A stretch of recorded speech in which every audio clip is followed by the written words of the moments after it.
قید عشق novel by یمن ایوا ایپیسوڈ 37۔ تم شادی شدہ تھے عیسیٰ خان، تم نے یہ بات مجھ سے چھپائی۔ تم نے کہا وہ کزن ہے تمہاری۔ آئرہ یونی میں سامنے ہوتے ہی اس تک پہنچتی، صدمے سے چیخ کر بولتی، عیسیٰ کو ٹھٹکا گئی۔ تم سے کس نے کہا ایسا؟ کس نے بتایا؟ وہ حیران ہوئی۔ حیران ہوا یہ بات تو اس نے حسن اور احمد تک کو نہیں بتائی تھی، کیونکہ اس سے یہ رشتہ رکھنا ہی نہیں تھا۔ تمہاری بیوی نے عیسیٰ خان، اس نے بتایا وہ تمہارے نکاح میں ہے۔ اس نے بتایا تم کزن نہیں اس کے، تم بھی وہی عام مرد نکلے نا۔ ایک بیوی گھر پر ہے، باہر بھی ایک کے ساتھ مزے کر لیے۔ آئرہ ڈپریشن میں حلیہ خراب کیے بری طرح چیخ رہی تھی۔ ارد گرد سب اسٹوڈنٹس رک کر تماشا دیکھنے لگے۔ عیسیٰ خان میرڈ ہے؟ یہ میرڈ تھا، بتایا ہی نہیں۔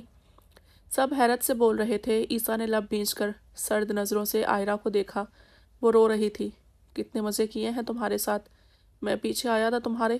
پوچھو یہاں، اور کس لڑکی کے پیچھے گیا ہوں؟ تم خود آئی تھی آئرہ شاہ، وہ پتریلے لہجے میں بولتا۔ بالکل اجنبی اور سرد مزاج انسان لگا تھا۔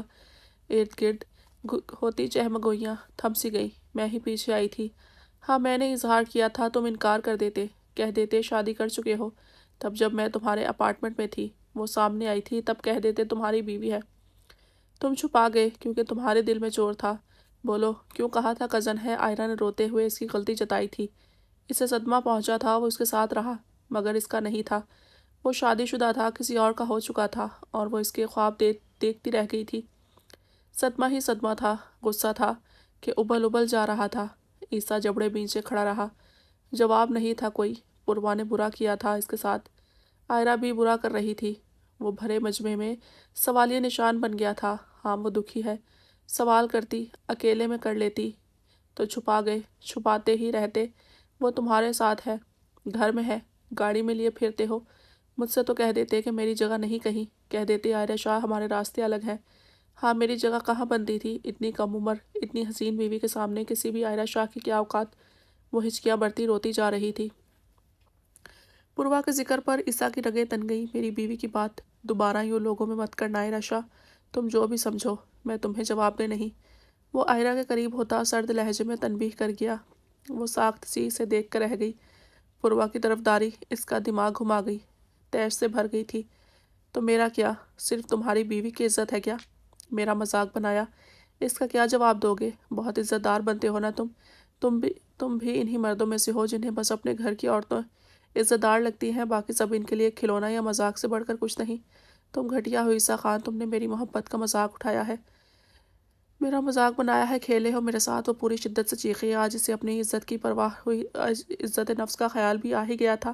شور و رش پر لیب سے نکلتے حسن اور احمد بھاگتے بھاگتے پہنچے تو ہوش اڑ گئے۔ عیسیٰ سرخ چہرہ لیے جبڑے نیچے کھڑا تھا اور آئرہ چیخ رہی تھی۔ ارد گرد کھڑے لوگوں نے ان کی داستان مختصر بیان کرتے حسن اور احمد کا منہ کھول دیا تھا۔ عیسیٰ جھٹکے سے پلٹتا وہاں سے چلا گیا۔ آئرہ چیخ رہی تھی۔ احمد بھاگ کر عیسیٰ کے پیچھے گیا۔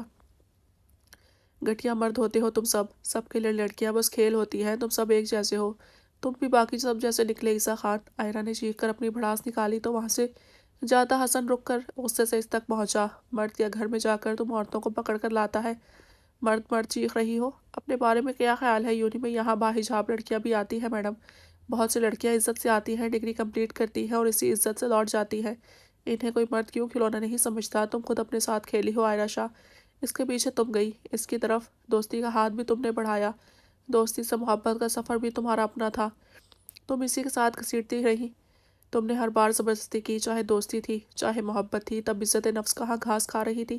اس نے تو کبھی تمہارا ہاتھ تک نہیں پکڑا، پھر کس عزت کا رونا رو رہی ہو؟ اس نے جو بھی کیا اچھا کیا، تم جیسی لڑکیاں یہی ڈیزرو کرتی ہیں، پیچھے بھی لگ گئی اور آج بھرے مجمع میں عدالت سجا کر اس پر الزام تراشی کر رہی ہو۔ اپنے گریبان میں جھانکو اور آئندہ عیسیٰ کے قریب بھی مت پھٹکنا۔ حسن تنفر سے بولنے پر آیا تو بولتا ہی چلا گیا۔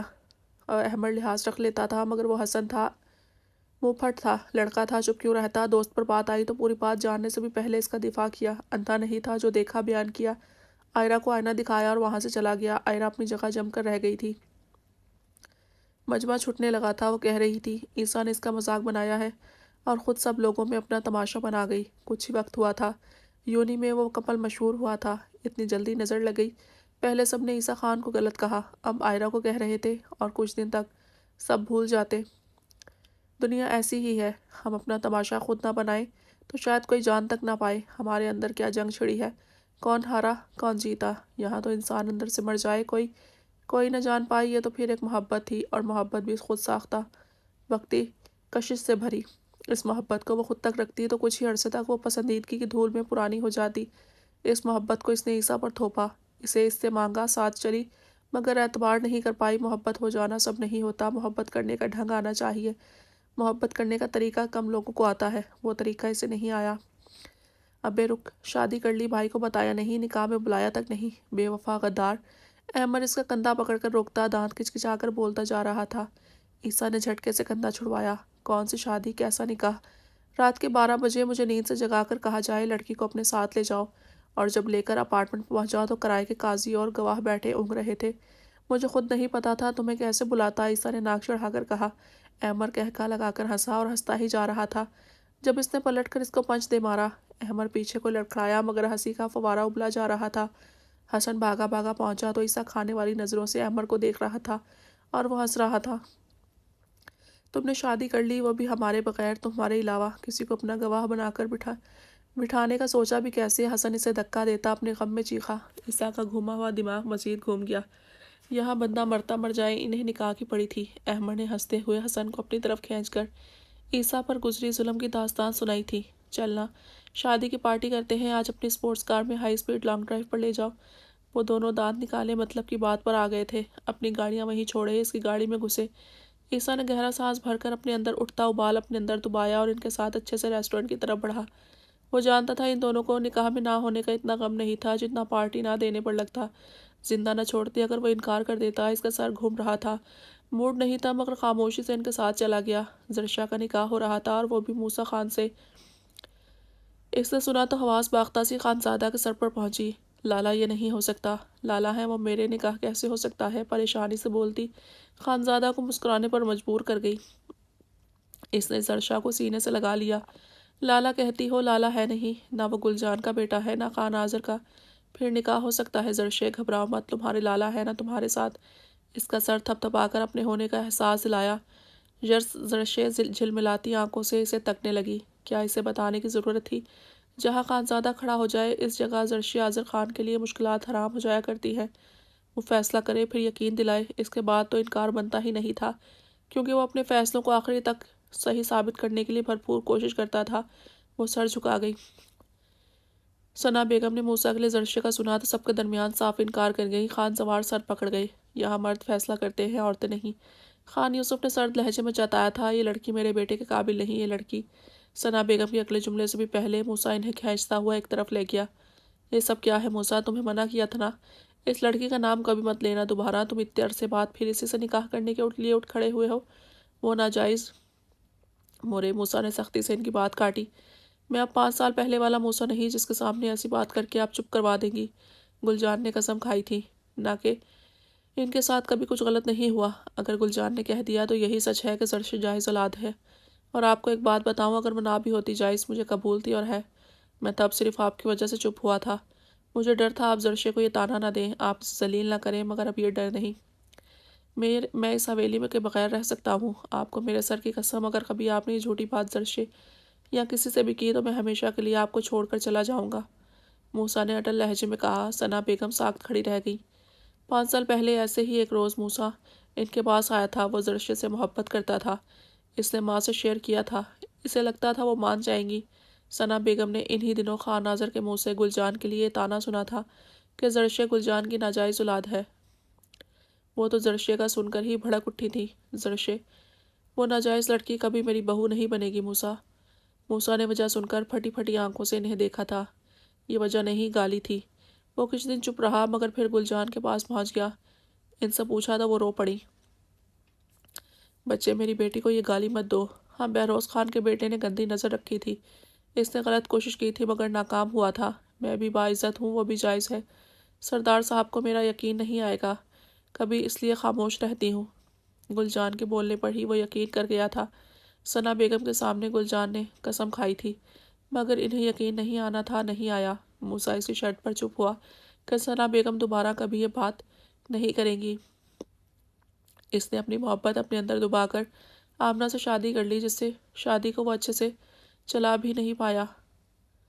وہ جس کا ظرف اپنی محبت کے لیے اتنا بڑا تھا کہ اگر وہ ناجائز ہوتی تب بھی اپنانے کو تیار تھا، وہ اپنی بیوی کے ماضی کو معاف نہیں کر پایا تھا، کیونکہ محبت کہیں نہیں تھی، صرف کمپرومائز تھا۔ آج 5 سال بعد وہ جانتا تھا خانزادہ نے زرشے کے لیے اس کا انتخاب کیا کیونکہ وہ اس ساری حقیقت سے واقف تھا۔ 5 سال پہلے جب وہ صرف ایک یونی اسٹوڈنٹ تھا، ماں کے سامنے ہار مان گیا، آج مضبوط مرد تھا، ان کو چپ کروا گیا، سب کی سادگی سے نکاح کر دیے گئے۔ زرشے بھائی کی بات پر چپ ہو گئی اور ثنا بیگم بیٹے کی دھمکی پر۔ خان حویلی کی لڑکیاں محفوظ ہو گئیں۔ کھٹک فیملی کے بیٹے کی حالت نہیں سنبھلی۔ یہ خاندان جوان بیٹے کی موت کے دہانے پر اٹکا دیکھ کر تڑپتا اس کی زندگی کی دعائیں کر رہا تھا۔ دوسرا خاندان بیٹی کو غلام بننے سے بچانے کی تیاریوں میں مگن تھا۔ گل جان خاموش خالی نظروں سے بیٹی کو تک رہی تھی۔ اس کی حفاظت کا جیسے انتظام کیا گیا تھا، ان کو دل سے خوشی تھی، مگر دل میں ہوک سی اٹھی تھی کہ کاش ان کے بھائیوں نے بھی ایک بار کوشش کی ہوتی انہیں بچانے کی، اس جہنم میں بھیجنے سے بچانے کی۔ اس رسم سے وہ بھی واقف تھی۔ بھائی کے حصے کی سزا بھی جھیل رہی تھی، مگر خانزادہ کی حرکت نے بتایا تھا بہنیں بھائیوں کے لیے قربانی کا بکرا نہیں ہوا کرتی۔ وہ یاور کے لیے لاکھ پریشان سہی، اس نے پہلے لڑکیوں کو محفوظ کیا تھا۔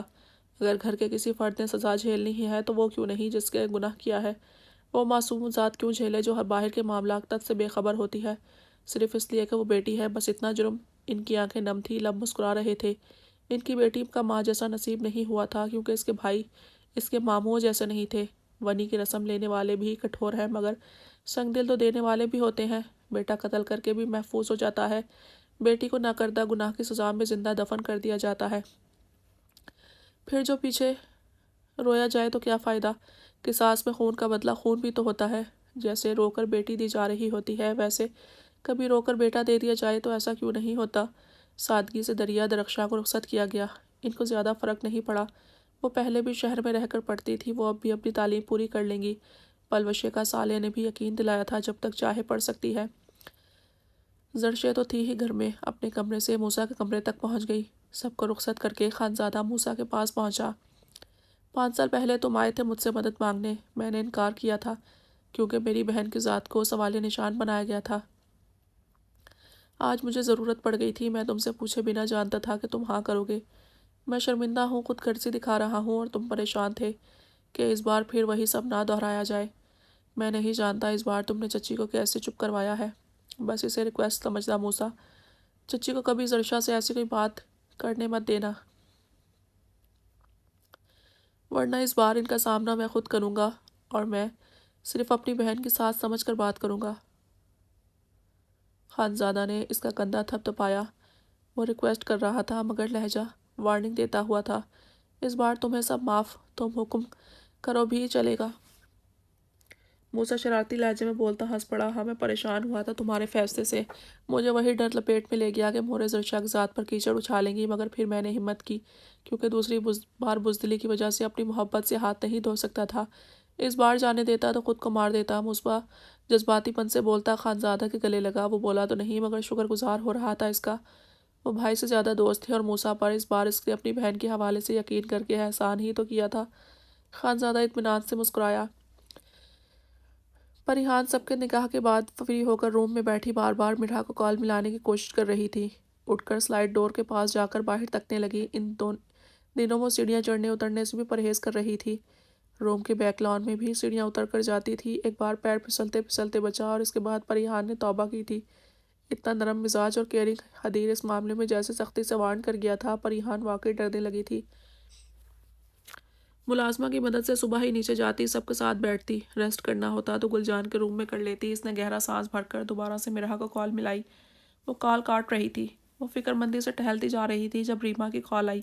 اس نے پھرتی سے کال اٹینڈ کی۔ ریما کچھ پتا چلا کیا مرحا کے لالا ٹھیک ہوئے؟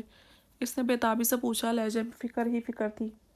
میں کانٹیکٹ پہ ہوں، وہ کہہ رہی ہے ڈاکٹرز ابھی بھی کوئی جواب نہیں دے رہے، بس دعا کرو۔ ریما نے پریشانی سے جواب دیا تو وہ مزید فکر مند ہوئی۔ کیا تمہیں پتا چلا؟ منال کے بابا اور دادا کو پولیس نے اریسٹ کیا ہے، کافی کیسز ہیں ان پر۔ وہ تو فوراً گئی ہوئی تھی، سنا ہے اب واپس آ رہی ہے۔ ان کی فیملی کو میڈیا میں بہت بری طرح ذلیل کیا جا رہا ہے، ریما نے دوست کا سوچ کر اداسی سے بتایا۔ پریحان کی آنکھیں پھیل گئیں۔ ہر طرف سے سب لپیٹ میں آئے ہوئے تھے، جو بھی تھا دوستی رہی تھی۔ وہ بھی پریشان ہو گئی۔ ریما سے کال پر بات کر کے وہ چینج کرتی بستر پر لیٹ گئی۔ خلاف توقع خانزادہ آج روم میں جلدی آ گیا تھا۔ چینج کر کے آیا تو پریحان جانے کن سوچوں میں مبتلا تھی۔ اس پر لحاف سیٹ کرتا قریب کر گیا۔ کیا بات ہے، کیا سوچ رہی ہو؟ نرمی سے اس کا گال سہلایا۔ اب اس کے گال کافی پھولے پھولے سے لگے تھے۔ اس کے سوال پر چونک کر اسے دیکھنے لگی۔ پریشان ہوں میں، صرف آپ سب کی فکر نہیں کرتے، میں بھی ایسی ہی ہوں۔ اس کے نخرے سے ناک چڑھا کر بولے گئے جملے پر وہ بے ساختہ ہنس پڑا تھا۔ اس نے کہا تھا مجھے پہچانو۔ وہ صرف پہچان نہیں رہی تھی، اس جیسی بننے کی بھی کوشش کر رہی تھی۔ وہ میری چھوٹی سی وائف اپنے سائز سے بڑی فکریں پال رہی ہے۔ وہ ہنس کر اسے سینے سے لگا گیا۔ پریحان اس کے جملے پر صدمے میں آ گئی تھی۔ پہلے کون چھوٹا ہے؟ پہلے خانی مورے کو یہ صدمہ ہے، آج آپ نے بھی جتا دیا۔ وہ منہ بنا کر اس کے سینے پر مکے مارتی دور ہوئی۔ خانی مورے کہنے پر خانزادہ چونکا، یعنی دوستی ہو گئی تھی ساس بہو کی۔ وہ مسکرا کر پریحان کے نخرے دیکھ رہا تھا۔ میں نے تو خوشی سے جتایا ہے۔ کہتے ہیں مصیبت جتنی چھوٹی ہو اتنا اچھا ہوتا ہے۔ وہ ہنسی دبانے کے چکر میں سرخ ہو رہا تھا۔ پریحان کو تنگ کر کے جو سکون ملتا تھا شاید دنیا کی کسی دوا میں نہ ہو۔ مصیبت کون ہے؟ آپ اور آپ کی حویلی والے؟ خود چلتی پھرتی مصیبتیں ہیں۔ یہ جو ساری دنیا کا سکون غارت کیا ہوا ہے، اس کا کیا؟ پریحان نے لڑاکا عورتوں کی طرح اسے جواب دیا۔ وہ کھل کر ہنسا۔ اچھا چھوڑو، پھر تو ایک جیسے ہیں ہم۔ تم میرے لیے مصیبت، میں باقی سب کے لیے مصیبت۔ اسے کھینچ کر سینے سے لگاتا سلجھو انداز میں بولا۔ آنکھوں میں شرارت تھی۔ پریحان اسے خفگی سے دیکھنے لگی۔ وہ مسکرا کر اس کے چہرے پر جھکا اور اس کی ناراضگی اور شکووں کو اپنے لمس سے دور کرتا اسے سب فکریں بھلا گیا۔ وہ اس کا لمس، اس کی قربت، دنیا کے جھمیلوں میں خوشی کے وہ لمحات تھے جنہیں زندگی کے قیمتی لمحات میں رک رک کر چنا جائے، سمیٹا جائے اور سنبھال کر رکھا تب بھی کم لگے۔ وہ نشہ تھی اور خانزادہ حدیر اس نشے کا بری طرح عادی ہوتا جا رہا تھا۔ ہر دن پہلے سے زیادہ۔ زرشا سادے لباس میں بیٹھی، لمبے بالوں کا جوڑا بنائے کنفیوز سی انگلیاں چٹکھاتی صوفے پر بیٹھی تھی۔ موسیٰ آیا تو ایک نظر اسے دیکھتا چینجنگ روم میں چلا گیا۔ جانتا تھا اس کے لیے موسیٰ سے شادی کا اچانک فیصلہ ہے۔ اسے مل گئی تھی، اتنا بہت تھا۔ چینج کر کے آیا تو وہ ابھی تک ویسے ہی بیٹھی تھی۔ آ کر سو جاؤ، یہاں آج رات وہیں بیٹھ کر سوچ بچار کرنے کا ارادہ ہے۔ وہ نارمل لہجے میں بولتا بستر سیٹ کرتا لیٹ رہا تھا۔ زرشے منہ کھولے اسے دیکھ رہی تھی۔ وہ اتنا نارمل کیوں تھا؟ زرشے کے مطابق تو اسے اس اچانک شادی پر غصہ ہو کر کمرے میں آ کر چیزیں پٹک پٹک کر زرشے کو گھورنا، لڑنا چاہیے تھا۔ زرشے، میں سو گیا اور پھر تم نے اٹھ کر شور کیا تو میری نیند خراب ہوگی۔ سو جاؤ، کیا مسئلہ ہے؟ وہ لیٹا ہوا اٹھ کر ایسے بول رہا تھا جیسے بہت دوستی ہو۔ زرشے تو جھٹکے پر جھٹکا کھا رہی تھی۔ میں کہاں؟ وہ بوکلا کر بولتی صوفے پر نظر گھمانے لگی۔ اس کا ارادہ سمجھ کر موسیٰ مسکرایا تھا۔ اس کی گھبرائی ہوئی حالت مزہ دے رہی تھی۔ یہاں آ جاؤ، یقین کرو نہیں کھاؤں گا تمہیں۔ بیڈ کی دوسری طرف سائڈ کیے کا اشارہ دے کر دوستانہ لہجے میں بولا۔ زرشے مزید گھبرا گئی۔ کل تک وہ لالا تھا جسے بس چھپ چھپ کر ہی دیکھتی تھی، بات تک کرنے کی ہمت نہیں تھی۔ آج اس سے نہایت قریبی رشتہ بن گیا تھا۔ اس کا یوں بات کرنا بھی زرشے کو گھبراہٹ میں مبتلا کر رہا تھا۔ آپ کے ساتھ کیسے؟ وہ روحان سی ہوئی۔ مصیبت میں انسان پھنسے اور وہ بھی بالکل اچانک، تب کیسی حالت ہوتی ہے؟ کوئی زرشے سے پوچھتا جو اونٹ پٹانگ سوال کرتی خود بھی شرمندہ ہو رہی تھی۔ جیسے نکاح کیا ہے، روم میں آئی ہو، بات کر رہی ہو، ویسے آ کر سو بھی جاؤ۔ وہ مسکراہٹ دبا کر بولتا جان بوجھ کر اسے مزید گھبرانے پر مجبور کر رہا تھا۔ وہ لب کچلتی، پہلو بدلتی، ابھی کچھ بولتی کہ وہ سر پر پہنچتا، اس کی کلائی تھام کر اٹھاتا، بیڈ کی طرف بڑھا۔ زرشے بری طرح سٹپٹائی۔ لیٹو اور اب سو جاؤ، رات سونے کے لیے بنی ہے، باقی سوچ بچار، حیرت، گھبراہٹ سب صبح کر لینا۔ اسے وہاں لٹا کر سکون سے بولتا اس پر لحاف ڈال گیا۔ زرشے آنکھیں نیچے سمٹ کر سوتی اچھے بچوں کی طرح اس کی بات مان گئی۔ وہ کروٹ بدل کر سوتا بن گیا تاکہ وہ آرام سے سو سکے۔ زرشے چور نظروں سے اس کی پشت تکتی جا رہی تھی۔ گھبرائے ہوئے پریشان دل کو ڈھارس ملی تھی۔ وہ تو کافی اچھا انسان رہا تھا۔ وہ تو سوچ سوچ کر خواہ پاگل ہوتی رہی۔ نرم سی مسکان لبوں پر سجائے وہ سو گئی۔ وقار صاحب خوب کھیل کھیلا، پیسہ لے لیا اور لڑکی کا لالچ دے کر جھوٹ پر جھوٹ بولتے تم نے ادم شاہ کو جیسے پاگل بنایا ہے، ماننا پڑے گا۔